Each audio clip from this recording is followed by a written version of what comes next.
Hello, everybody. Welcome to the channel. My name is Amaj Ali, clinical audiological scientist and founder of Heureka OS. This is the 15th audiogram that we will be simulating for you today.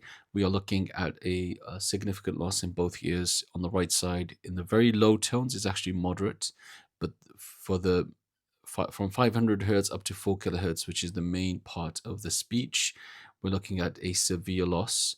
And then in the very high frequencies in the right ear, we're going down to profound. The left ear is different in the sense that the 250 hertz there is still quite similar on par. It's a moderate loss, but it quickly goes down to profound. That's the difference. So this one drops to severe, this one drops to profound. And then most of the sounds are borderline profound. So there's a severe to profound sensorineural hearing loss on the right side. We know that because of bone conduction values. And there is a profound hearing loss, borderline profound hearing loss in the left ear.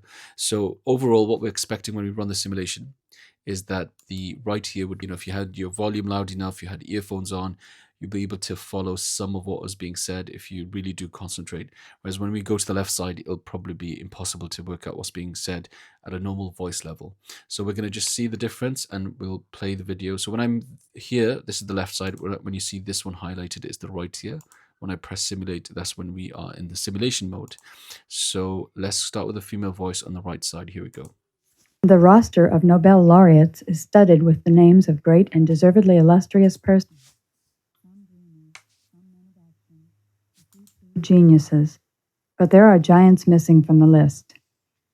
For example, the most fundamental contribution to the physical sciences that has come out of America is the work of J. Willard Gibbs, professor of mathematical physics. So I am able to understand what she's saying. This is possibly because I'm very familiar with the text, but for those who are unfamiliar, not concentrating, if the voice is not loud enough, close enough, and if there's any competing background noise, um, all of those circumstances will have a great impact on comprehension. So this is the right ear without any hearing aids. It's a struggle. We're going to go to the left side and see the difference. I'm suspecting you will hear a little murmur of the speech, owing to the fact that the low frequencies, the very low frequencies where a lot of the volume of the speech is held, is still within a hearable range. It's a moderate loss, but the rest of it will be very unclear. So let's play that and see the difference. We'll start from the beginning. Here we go. The roster of Nobel laureates is studded with the names of great and deservedly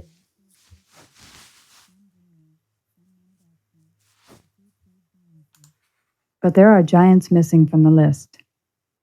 For example, the most fundamental contribution.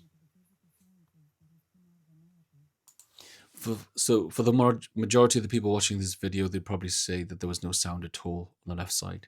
Unless you're really turning up the volume, and as I say, the conditions are correct, you probably hear a little murmur. I'm able to hear a little murmur, but I'm unable to work out anything that's being said on the left side. Now, but we're going to pivot to a male voice to see the difference. We'll start from the right side, which is this side here, and here we go. No recurrent event in the intellectual world is so avidly awaited by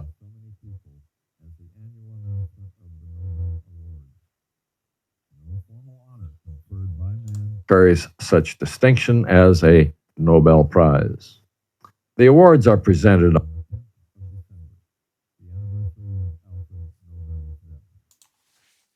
So again, I'm able to hear some of the words. I'm able to work out some of what is being said. Bear in mind, I have a memory of the words by now. I've probably memorized most of what's being said here.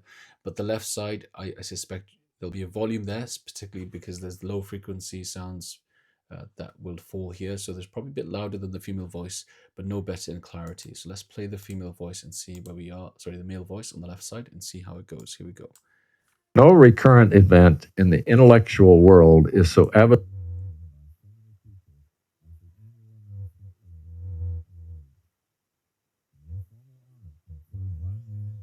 such distinction as a Nobel Prize. So that was interesting. So comparing right and left ear, yes, the left ear is a lot more pronounced in terms of its hearing loss. There's a lot more difficulty there. But if you compare female voices to male voices in general with this type of hearing loss, it's easier to hear the male voice than it is the female voice.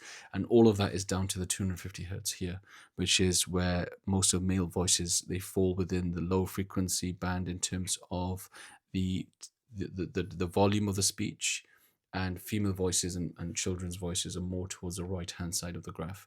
So I hope that was interesting. And if you have any questions, feel free to pop them down in the comment section below. I am actively monitoring the comment section, so I will try and get back to you. And we look forward to seeing you in the next video. Thanks for watching. Bye now.